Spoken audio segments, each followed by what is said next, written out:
have a lot I want to talk to you about today. First off, congrats on your most recent release, The Future. I'd love to get your perspective on, kind of what this album means for this era of Nathaniel Rateliff. Yeah, well, I mean, this is the first record we did as the Night Sweats without Richard Swift, our producer. So it was difficult to figure out what we were going to do. I know I wanted to feel like we were progressing as players and as a band, and I wanted us all to feel challenged by the songs. And but at the same time, it's like, how do you feel like you're moving forward without losing your listeners, while trying not to write to just please the people who are your fans as well. And so it was a difficult task for me, and a strange time to be trying to write a record during 2020, when I felt like there was a lot I could have spoken about politically, and but I just, it was like, well, I don't want this record to be about that either. Like, I certainly have my opinions, but I'd like to lessen the divide between all of us instead of continue to create a gap between people, if I don't understand or believe the same way they do. So it was a bit of a tricky record, I guess. So yeah, I've heard that from a lot of bands. They're like, well, what, if we don't want to write about the pandemic, we don't want to write about politics, like what do we write about now? Right. Well, and then you feel like a responsibility as an artist to, we should be bringing light to, we should be having conversations about politics and what our culture is doing. And, it's our job as artists to do that. But at the same time, it's like, man, it's just, everybody's heard so much of it. I feel like everybody, at some point, everybody just starts to feel exhausted to hear the same repetition of the same conversation. Well, the result we got is great. We're playing Survivor. We've been playing it for a little bit now. Right. As a lead single, correct? That was the lead Yeah. single, right? So what was the kind of the process in your mind behind putting that one out first? Does that kind of sum up the album for you, or?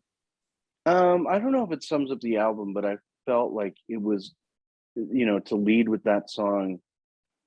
It to me, it felt like a song, and it sounded like a song that you could hear the progression in us as players. There was a lot of space in the song, which is something that we don't always do very well or do.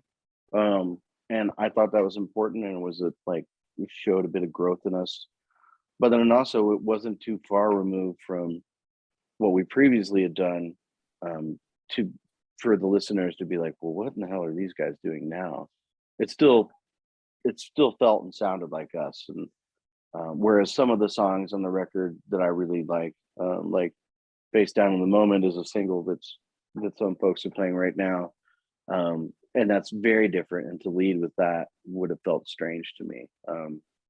And so it's a bit of a puzzle every time you put out a record, like the track list, and then like what's going to be the singles. And there's songs like, I felt like The Future should be a single, but it's not it's a very weird radio song. But you know more than me, you know the format better. So yeah. I guess you have to think about that.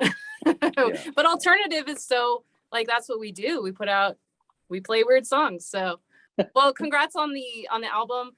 One thing I do want to talk to you about today is this week, the big Marshall Fire benefit concert was announced.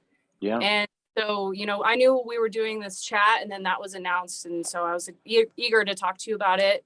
Do you want to kind of give us a rundown on the concert itself and how it came together?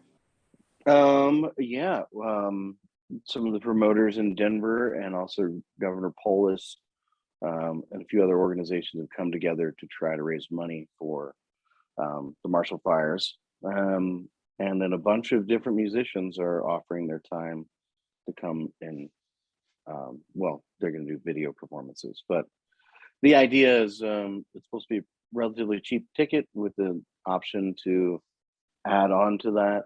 And it's really just the problem with a lot of the Marshall Fires is it hit a lot of middle class families that are underinsured, and the property value there is, and everywhere now, especially in Colorado, some of these people aren't able to rebuild, or they can afford to build a quarter of their home. And so to keep the community that it is, we all feel it's important to try to not have these people relocated, but like, how do we come up with money to make up the difference? So, as being, a Colorado guy, what was kind of going through your head during that time? Well, when the fires were happening, I actually wasn't home, and there was another fire pretty close to where I live, because I'm just west of Denver. And so there was a fire kind of burning down C-470 headed right towards my house, and they actually evacuated most of the neighborhood around me. So it's pretty real. And I think the Marshall Fire and just the amount of fires we had in the West last year, hopefully will start more conversations about how we can handle the fire season moving forward, and what are we going to do about Western water conservation, which is something that's really affecting us. I know it's affecting Colorado Springs, and so many people are moving there. They all don't have enough water. So then, is it going to come from the Western Slope, or where is it going to come from? I know there's been lots of talks about getting water to you all as well. So yeah. And we're starting to hear like fire season isn't going to be a thing anymore. It's just, it's just going to be all year. I hope not. Right. Well, I love the idea of this benefit concert. You said it's going to be over video. It's going to be virtual. So do you have an idea of how, like, kind of what people can expect when they log on to watch it? I don't actually know all the inner workings of that. So yeah. Even when I got asked the other day to be a part of the press conference, I was like, sure, I'll be there. And they're like, well, Nathaniel, you'll speak here. I was like, wait, I'm speaking? I was like, all right. I was not prepared for that. Yeah.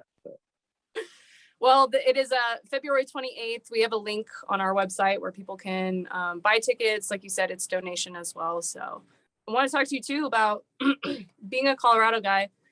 You have like you're standing 2 nights at Red Rocks every year, which is really cool. What, as an artist, for you, once you kind of got to that point in your career where you get to play 2 nights every year at the most legendary venue ever, thinking back to that, what was that like, and what is that kind of tradition like for you?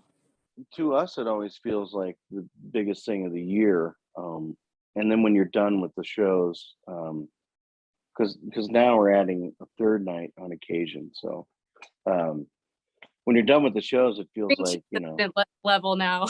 Yeah, right. Well, I think they do like 5 nights or something, but yeah, we're not quite there. But yeah, it feels like Christmas in a way, and then I always feel like I was like, all right, now we don't have anything to do for the rest of the year. It's like cruise into October for my birthday, and then Thanksgiving and the holidays, and then but it never works that way. We always end up working all the way to the end of the year, or even through the end of the year. So yeah, I mean, it's pretty amazing to just constantly remember we have like the most legendary venue in our backyard. People come from all around the country to see shows, and I'm sure to see you there. We're certainly eager for your next stint at Red Rocks. Our listeners just go nuts whenever we give away tickets to you. So just awesome. Know that. I know I have a few more minutes with you, just a couple. We do a thing on our podcast called 3 Excellent Things whenever we talk to an artist. And so real quick, what are 3 excellent things in the world of Nathaniel Rateliff and the Night Sweats happening right now? Well, we might have to talk about yeah. them. Let's see. What can I announce and not announce? Well, we're continuing to work on music always. I'm hoping to follow up this record with another one. And we have some additional material that we recorded for this record that hopefully we'll be putting out this summer. But yeah, we're just continuing to work, and right now it's just kind of nice to be home. So yeah. And then we'll look forward to the benefit concert, and then some dates this summer. Sounds like a busy year for you. So we're excited to see what you do. Yeah, I'm excited to be out touring again. Honestly, it's I like to be home. It's nice to be home in the winter in Colorado, but it'll be nice to work this summer as well. Well, Nathaniel, thank you for taking the time, and we're eager to see what you do next. We'll look forward to the benefit concert on the 28th, which we have a link for on our website if people want to go get tickets. And anything else you want to throw out before we wrap up today? Just thanks for having me, and thanks for playing our music. We really appreciate it. Hopefully we can come down and play a show in the spring sometime. So.